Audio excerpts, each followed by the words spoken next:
Welcome back to the channel, guys. My name is Gene Edwards. I'm with my good buddy Sammy. I don't know what our connection is going to be like. We are shooting this live in Ben Lee Park here in Kelowna. Sammy has joined me here in Kelowna. Came all the way from southern Alberta. So we're hoping that this works out. If it doesn't, I do apologize. This is a first for both of us. As we are filming episode 11 for August the 12th, 2023. Sammy, how has your stay been in Kelowna so far? It's been wonderful. It's been good to be home and to visit with family, visit with friends, and to enjoy the sunny Okanagan. It's actually nice and sunny today. It's not smoky like it has been for a little bit, and not even cloudy too the last few days. But it's nice and sunny today, bright blue skies, and yeah, it's a good day. It's been good. Yeah, it has been good. And during your stay so far, you ran into a very notable NHL goaltender. Yes, I did. Yes, a few days ago, went with my mother, my two sisters, and a couple nieces and nephews. You sound that very reluctantly, Sammy. Well, I was trying to remember who actually all came with me. There was a few of us. We went to a local arcade and kind of games place in town here, and as we just walk in the door, I look over and I'm like, that guy looks familiar. And he looks up and looks at me, and I was like, oh, it's Carey Price. And I was like, hey, Carey, how's it going? He's like, good, how are you doing? I was like, good, Wow. That was it. That was just the only interaction I had, and just said hi. I mean, I've met him, like I said, I've met him a few times before from work. He'd come into our store, and then I had a meet and greet with him when I was like 14. So. Yeah, that's one thing I can say. Since I've been out here, I've met the likes of, well, I never met because I didn't know what to say to Justin Schultz, but I met him because of me being an Oiler fan. I didn't really want to say hi to him considering he was booed out of Edmonton. Right. And what's that seed place where you can get all the plants and all that kind of stuff? That Buckerfields? No, not Buckerfields. No, it's some here in garden place. Kelowna. Yeah. Anyway, here in Kelowna. But anyway, saw him there. I never said hi to him, but I swear that was him. When I was working over at the retail outfit that you mentioned, Princess Auto, I ran into Shea Weber. Yeah, he came in. Yeah. Yeah, and I was like a little schoolgirl almost. Like I was just like, hi, are you Shea Weber? Like I was all shy and that. And then I asked him how his leg was healing and all that kind of stuff. And this is before he retired. And then the biggest blunder of blunders is I ran into Jordan Tutu, which is the guy known for it, according to Sportsnet, as the biggest hit ever put together in the NHL. He was known for hitting, that's for sure. And I called him Jonathan Chichu. Ooh. I'm like, hey, Jonathan Chichu. No, it's actually Jordan. I'm like, oh my God, I felt like such an ass. Yeah. Felt like such an ass. There's a bit of a difference between the two of them, that is for sure. Oh, 100%, Sammy, 100%. So, Sammy, I didn't have you on last week. Really wanted to have you on, but you had obviously other obligations. What's your take on the Karlsson trade? Is this a win for the Pittsburgh Penguins or a loss? Oh, it's 100% a win for Pittsburgh. I mean, who did they give up? They got rid of Jeff Petrie, who, I mean, Erik Karlsson is far and above a improvement on Petrie. No knock at Petrie, he's a very solid defenseman, but I mean, it's Erik Karlsson. And then they got rid of Mikael Granlund in a first. Mm-hmm. That was the three pieces I think that Pittsburgh gave up. But this contract's going to linger on for years and years. It is. That's my problem. It's a win now. I think it's a loss later. But yeah, he's got 5 years left on the deal right now, and San Jose retained a very small amount of cap. So Pittsburgh's paying him $10 million, which like you said, like if right now it could be a win, and if Pittsburgh gets back in the playoffs next year, and hell, if they win a Stanley Cup, one more before Letang, Crosby, and them retire, and get Karlsson a cup, then it's an absolute win, no brainer. Dubas knocked that trade out of the park, but if for the next few years until again Malkin don't make the playoffs or don't win a cup, but at the same time you get rid of Granlund and Petrie who take up the same cap space as Karlsson. Are they worth it to you over Karlsson? I would argue no, but the cap spaces. Well, we'll see. Just knowing what Karlsson do to feed those passes to Crosby, that's going to be scary. And I know everyone's saying it's an aging group with Crosby, Letang, Malkin. This is an aging group, but they still have it. Well, imagine it like a first power play unit of Letang and Karlsson on the back end, and you have Crosby, Malkin, and Gensel as your forward guys. Like, that's horrifying. Yeah. Like, that's on. If they're not, I mean, Edmonton will have a great power play next year, but if Pittsburgh isn't number one in the NHL, I'd be shocked. Well, Edmonton had the greatest power play of all time as of last year. So yeah, if Pittsburgh isn't at least on par with that, I'd be shocked. Yeah, well, I don't think they're going to be on par. That's it. I might be tooting the Oiler horn a little bit much here, but we'll see. They're going to be good. They're going to be good. I think it's going to hurt them down the road. Down the road, yeah. So, but we'll see.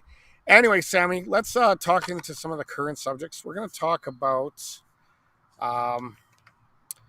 Let's get into the fact that the Arizona Coyotes organization has purchased property in Mesa, Arizona. Now, you corrected me a few times because I actually spelt it with a Z. Yep. What's your thoughts on this? What is your thoughts on this one? Just give up? Like, Arizona and like... I guess apologies on that comment to Coyotes fans watching, but I don't know. At this point, Mesa already a little while ago came out. Is it Mesa? Okay. It's Mesa. Yeah. My apologies. You're good. I think it was the city of Mesa already said that they don't want the Coyotes in town. I think, if I remember correctly, they say that? I think they said that. But what's his bucket's name? Gutierrez or whatever the Coyotes president name is. He wants to build a whole entertainment district in Mesa, and like I have friends from Mesa, and it's from what I've heard, it's actually pretty poppin' town. But I don't know. Like it's just, and again, if this proposal, this idea gets shut down by the city, like they on it, like honestly, I don't think they have any options left. Like between Scottsdale's already turned him down. Glendale's turned him down. Phoenix has said no. Glendale, they screwed themselves over. They screwed themselves over with Glendale by not paying rent, right? Yeah, and then Scottsdale, I think, has already said no, and Phoenix was like, we're not sharing an arena, so yeah. Salt Lake City. So I'm going to give you some statistics of the city population for Glendale, Phoenix, and Mesa. So Phoenix was their biggest population at 1.6 million. Yeah, it's a big town. And this is as of 2020, so it's grown since then. I can't remember, but were they selling out their buildings back when they were in Phoenix? When they were the Phoenix Coyotes, were they selling out their buildings? I don't know about selling out, but they would get a good turnout. Like if you watch, but 1.6 million, that's more than the city of Edmonton by almost 50% more, I would think, close to it. I mean, Edmonton's running around 1.1, I think now. Yeah. I don't know the exact numbers. I never checked. I don't know if you look at old like clips from Phoenix from formerly Phoenix Coyotes in the playoffs. It's like they would, they had the whiteout. Yeah. Like I remember when they went to the conference finals in 2012. Like the arena was packed. Yeah. But after that, I don't know. I don't know. Okay, so Glendale, their predecessor, 248,325. So that explains a little bit there. When you have basically the size of Kelowna, which is where we are right now. Just slightly more than Kelowna. Yeah, slightly more than Kelowna. I can understand them not having a packed house. Mesa is kind of fitting in the middle at 504,258 as of 2020. But it's like you said, like if they don't want them there, is this going to be a success story or not? Is this guy, the owner, trying to go the Daryl Cates way by building that entertainment district because it really worked in Edmonton. Yeah. Is it going to work in Mesa? Yeah, I don't know. Even then, the population for just over 500,000 for Mesa, like that's still honestly on like the lower end of population for cities. Like Winnipeg is 600,000, maybe. No, Winnipeg's got to be more than that. No, they're not that much. They're maybe 7 or 8. Maybe 7 or 8. They're well under a million. I think they're like 700,000 or 800,000. Sunrise, Florida's got to be only probably also around half a million. I think Winnipeg's got more than that though. Well, I think Winnipeg last I saw was around 800,000. 800,000, yeah. So around 800,000. You Sunrise said 600 first. Well, I said more. Well, okay, whatever. Maybe more than 600, but there are smaller populations. They are. I don't see them dipping into the millions. No, Mesa would probably be the smallest market in the NHL. Yeah. I don't know what Sunrise is, but got to be close to it. Well, still, So we'll see. We'll see what happens with that. I wish the Coyotes the best. You know, they do seem to have a loyal fan base, and I know as an Oiler fan, when we went through the SOS era, it sucks, man, when you're thinking you're losing your teams and you follow that loyally. And, of course, me following the Oilers since I was a little boy, you know, I get it. I totally get it. Yeah. Let's go on to 3 rule changes you would change, Sammy. Okay. And let me cue up the title here. I'm going to start as we cue up that title. There we go. 3 rule changes you would change. You want me to say all 3 of them right away? Well, you say one and elaborate? Yes. Okay. Yes. Okay. So my first one is change 3-on-3 overtime to 10 minutes and get rid of the shootout. Okay. I think that's been something that's been called upon for a while. Like, McDavid came out towards the end of the season, was like, this is stupid. 3-on-3 overtime should be longer. A shootout is dumb, blah, blah, blah. Game doesn't end after 10 minutes, then maybe you go to a shootout. But honestly, I think most games won't last longer than 10 minutes for 3-on-3. Okay. They could, but I would doubt it. I that's a good one. I should have actually thought of that one. My first rule change that I would like to see is the cap circumvention going into the playoffs. I don't think that a team should be loaded up way over the cap going into the biggest portion of the season, which is the playoffs. We've seen Tampa Bay go, what was it, 19 million 2-3 years ago? I don't know if it was that much, but it was Kucherov came on the books, which was like 8 million. They even had the balls enough to make T-shirts. I think it was like 9, maybe 10 million at the most, but maybe it was 9 million. Because it was like Kucherov's entire contract. My one thing that I would like to see is, especially in the playoffs, that you're playing with that cap, and you can't just he's hurt for one more day, and then it's playoff time. He's healthy. Well, Vegas did that with Mark Stone this year. Yeah, and that's not right. It's not right. Yeah. It should. If Gary Bettman's objective is to go about and make it, how does he word it, as equal as possible, regardless. The parity. That's how he worded it. Yeah. Then let's make it fair. Okay, let's make it fair. Yeah, I agree. Another rule change you have there, Sammy. If a power play goal is scored, the power play continues. So just the time, if it doesn't matter if it's 30 seconds into the power play, minute and a half, full 2 minutes, you ride out the clock, full 2 minutes. Because then I think that's still more of a penalty. That's actually, I like it. The team's actually penalized. I like it, Sammy. I like it. Yeah, the team's actually completely penalized. Yeah. The power play goes on for a long time. I mean, and for some teams will be upset about that because you look at the best, or one of the best power plays in the history of the NHL, Edmonton last year, you give them a full 2 minutes, and if they score 20 seconds into it, that team's going, because they still have over a minute and a half of penalty time to kill, and you know that Edmonton's going to go back out there. McDavid's going to pawn another one. You can get McDavid scoring a hat trick on one power play. I give you props on that. I give you props. That's a good one. I wish I thought of that one, but good one on that one. For me, icing. If the puck is down the ice, that's it. It's dead. You shouldn't have to chase after it in any shape or form. Make it icing automatically, and that's it. Your last one there, Sammy. My last one has kind of something to do with icing, I guess, but it's just a puck over the glass. Isn't delay of game. It's just treated as an icing. It's a whistle. You just drop the puck wherever the puck kind of closest face-off circle the puck went out of the arena or out of the ice, and just drop the puck and continue.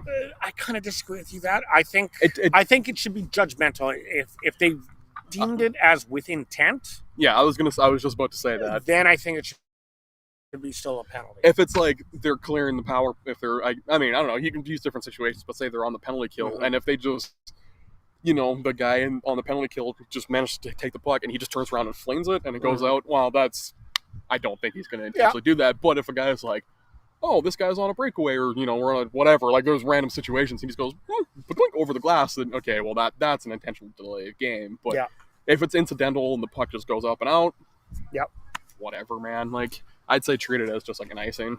For sure. And then that was your third? That was my third. That was my third my and final. third and final one, and I think the one that I really, really want to see is implement the Hawkeye technology into the NHL. That technology works in tennis flawlessly. There's been so many times that a goalie's glove covers it. If you want to get the call right, get it right. Get it past that goalie's line, use Hawkeye technology.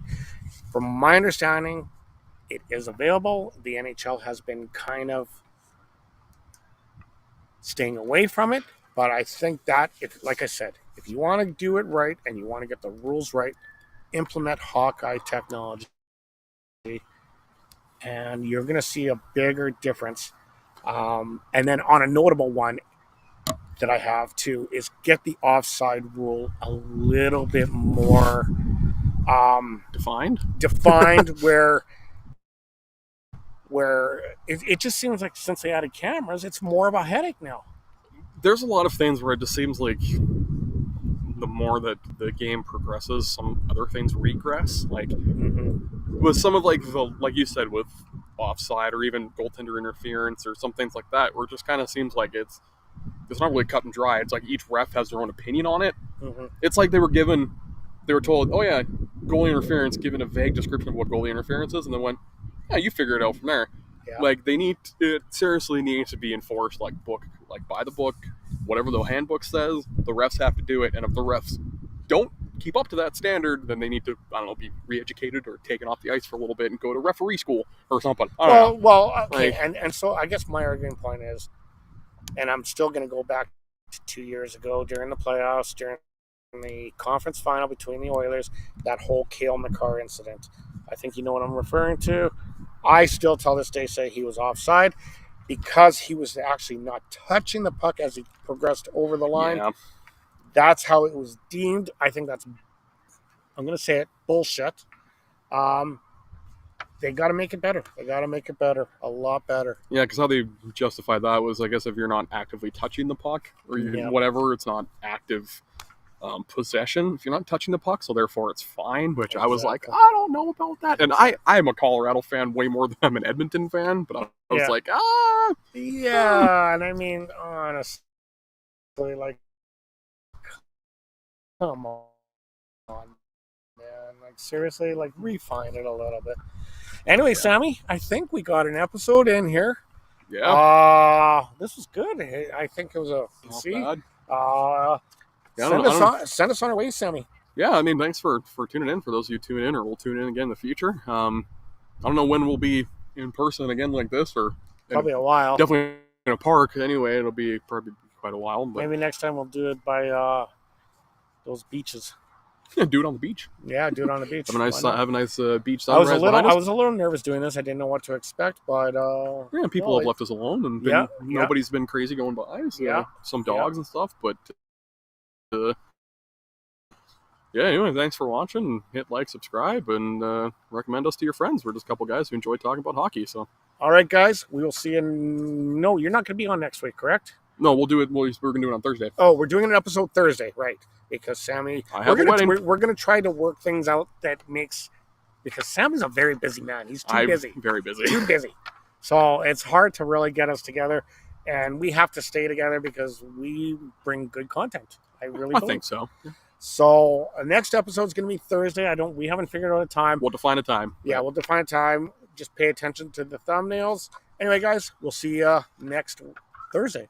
Yep. Not next week, but next Thursday. Yep. Have a great week.